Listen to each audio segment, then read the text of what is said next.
Hey friends, it's Jimmy and Josh here answering another question in our I Wonder series. We are so excited to be talking about this week's question. Let me just, I'm gonna Google it. How hard do I have to, oh my gosh, Josh, the first thing that comes up is how hard do I have to slap a chicken to cook it?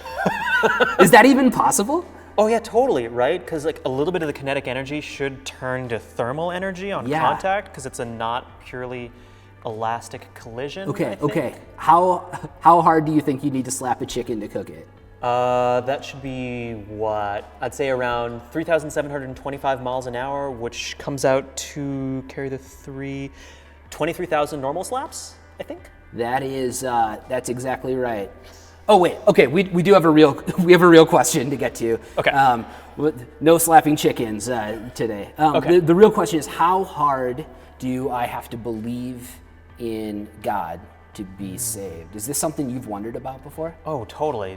This has been something that I've struggled with for a long time, right? Because it's that idea of like, well, it says in James that faith without works is dead, right? So it's like, so how much works do I need to do? Yeah. How much stuff do I have to get done to prove that I have enough faith for God to let me in? Yeah, that whole balance of like faith and works. Actually, the first Bible passage I ever remember memorizing was Ephesians 2, 8 through 10, which says, "For it's by grace you've been saved through faith. This is not of yourselves, it's a gift of God, for you're God's masterpiece created in Christ Jesus to do good works, which he prepared in advance for us to do." Still haven't memorized, that's amazing. Yeah. Anyway, I love that the salvation piece of it is this gift, right? Only through a gift of grace can we receive it. But the pathway to that, like as the verse says, is faith.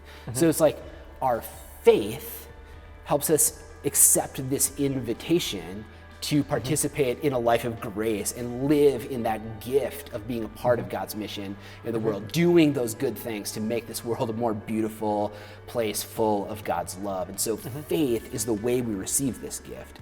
But that doesn't exactly answer the question of how much. Yeah. I mean, it reminds me of like in Matthew chapter 17, starting around verse 4, I think it is, right? Where it's talking about verse 14, not 40, very different, right? Yeah, Jesus is so the followers are trying to heal somebody, is that right? Yeah, like they're trying to heal someone and they fail. Yeah. And of course, Jesus is like, all right, I got this. And then later his disciples come to him and they're like, hey God, how come we couldn't do that? Right. And God's like, well, because it's not about you, you don't have enough faith. All you need is as much faith as a mustard seed, which is like, that was like this it's really, such a really small, tiny seed. Yes, such a small seed. Yeah. And yet it creates like this big bush. There's another story. Yeah. Where Jesus and the disciples, the disciples are getting away on a boat. And then all of a sudden, who do they see walking on the water? They see Jesus. And Jesus is like, hey, don't be scared. It's me. And he invites Peter to walk out on the water. And it says, Peter got out of the boat, walked on the water, came toward Jesus, and when he saw the wind, he was afraid, and beginning to sink, cried out, "Lord, save me." And immediately Jesus reached out his hand and caught him. "You of little faith, why did you doubt?" Brings him back into the boat, the wind dies down, and they're like, dude, you're the Son of God for sure. But yeah, this passage, it's just like, it makes you think, you of little faith, why did you doubt? Clearly, there was a tremendous amount of faith to get out of a boat and walk on water, but yet it takes the faith the size of a mustard seed. Yeah, and I think it's really interesting too, right? Because we see in that second story, it's not even about like how much faith he had, because he already had it, but he brings in like the doubt, right? It's as soon as Peter takes his eyes off of Jesus and starts looking at like the other stuff around him, that's when he starts getting in trouble a little bit. So it's almost like God's saying it's about the where, not the how much, right? It's like about what's where the your faith object of your faith, not like how much faith do you need. So Exactly. there's a question behind the question, right? Yeah. We're trying to answer this question of how hard do I have to believe, but we have to step back and be like, maybe that's not even the right question to ask. It's a legitimate question, one that you've wrestled with, one that we all wrestle with. But the hope behind it is that actually it requires very little faith to accept this gift of grace.